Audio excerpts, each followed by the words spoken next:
What if you wake up at 65 and realize you've been saving your real life for a day that never shows up? If you've been telling yourself, I'll start when things finally calm down, then this is for you. We're all just sitting around, waiting for some kind of official permission to actually start living. Permission. You know exactly what I'm talking about. We tell ourselves we'll finally take that trip once the retirement papers are signed. We'll pick up the guitar once the shop isn't so busy. We'll get serious about our heart health next Monday, or maybe next month, or when the youngest finally moves out. It's always later. It's always tomorrow. But the thing about tomorrow is that it has a habit of turning into today. And then we just push the goalposts back again. I was leaning over the fence, talking to my neighbor Jim last week. Good man, hard worker. He's been telling me for 3 years that he wants to learn Spanish. Every time I ask, he says, when I retire, I'll have the time. So I looked at him and asked, Jim, how long does it actually take to say hola? 5 seconds? He laughed, but you could see it hit him right in the gut. He's waiting for a phase of life to begin before he lets himself be the person he wants to be. There is this big lie we've all bought into. It's this story that life is supposed to happen in these neat, tidy boxes. Phase 1, you grind. You sacrifice everything. You stack the money, you build the career, and you pay off the mortgage until the bank finally lets go of your throat. And then, boom. At 65, you're supposed to magically transform into this free-spirited person who travels the world and takes pottery classes. It sounds responsible when you're 30. It sounds like a plan. But here's the problem with that plan, and it's a big one. What if you get to 65 and you're just tired? What if your knees are shot because you spent 40 years putting off a 20-minute walk? What if your spouse isn't there to take the trip with you? Or worse, what if you've spent so many decades in the pure grind that you've actually forgotten how to enjoy yourself? I see it all the time. Men spend 40 years climbing a ladder, and when they finally reach the top, they realize they don't even know what they want anymore. That creative spark they had when they were 20, it's gone. The sense of adventure, it got buried under a mountain of routine and responsible decisions. Even the relationships they meant to nurture, well, those people eventually moved on without them. Our brains do this weird thing. We imagine future us as some kind of upgraded superhero version of who we are today. We think future me is going to be more motivated, more organized, somehow less busy. Like we're going to level up automatically just by getting older. Psychologists actually have a name for this. They call it the end of history illusion. Fancy term, simple idea. We think we're done changing, but we assume the future version of us will somehow have it all figured out. But the truth is, future you is just you, only older, and probably with a lot less energy than you have right now.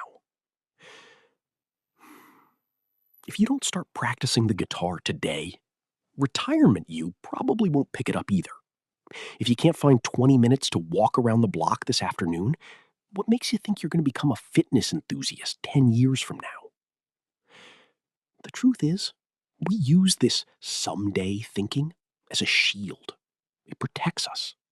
Think about it. If I never actually try to write that book I've been talking about, I never have to face the fact that it might actually suck. If I never try to learn a new language, I can keep the fantasy alive that I'd be naturally gifted at it. Someday lets us keep our dreams perfect. It keeps them untested. But a perfect dream doesn't write itself. It doesn't take the photos. It doesn't have the conversations with interesting people. It's just vapor. Now, I should probably admit something before I get too far into this. I'm not standing here acting like I've got this all figured out. I spent years being the king of later. About 5 years ago, I decided I was going to fix up an old 1974 truck. It was sitting in the back of the shop, covered in a thick layer of gray dust and sawdust. I told myself I needed the perfect window of time. I needed a full week off, the exact right set of specialized tools, and a clean workspace. I waited. I waited for 2 years. Every time I walked past that truck, it felt like a weight. The smell of old grease and stale upholstery started to feel like failure. I felt like a complete moron when I finally realized what I was doing. I was trading real time for a fantasy of a perfect setup.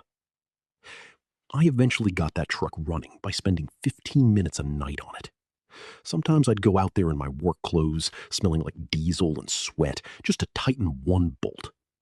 My hands were stained black with oil, and I'd be out there with a dim flashlight because the overhead bulb was burnt out and I was too stubborn to fix it first. It wasn't a grand project. It was a mess.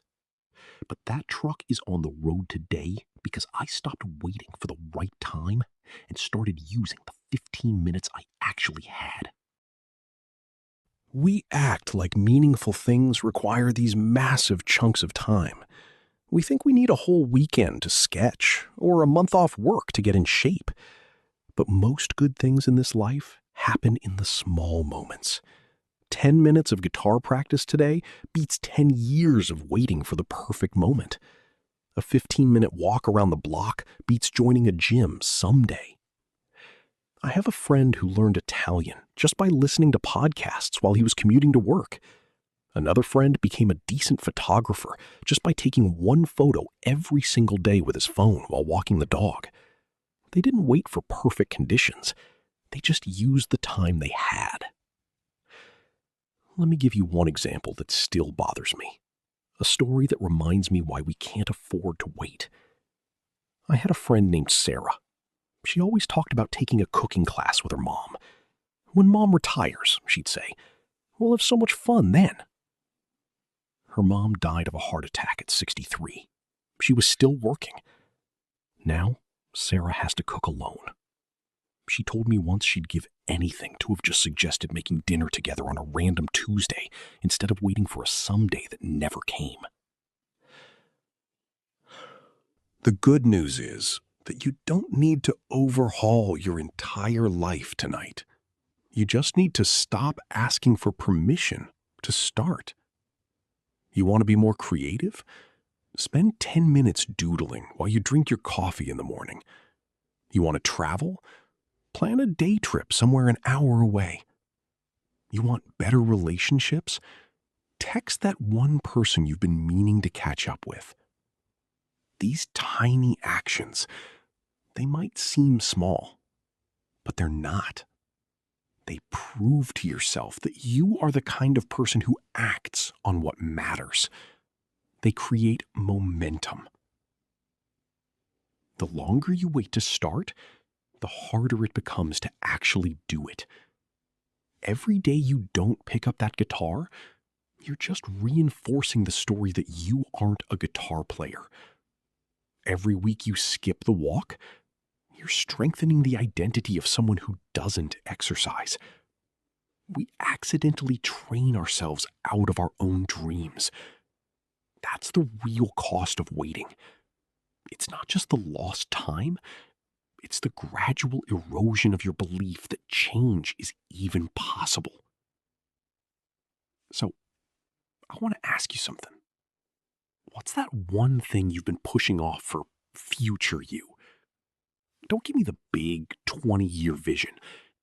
I want the tiny first step. the embarrassingly small action you could take before the sun goes down today? Drop it in the comments as your tiny commitment. You might inspire someone else who's sitting on the fence. If you want to write 1 paragraph. If you want to get in shape, do 5 push-ups right now. The goal isn't to solve your whole life today. It's just to prove that you can start.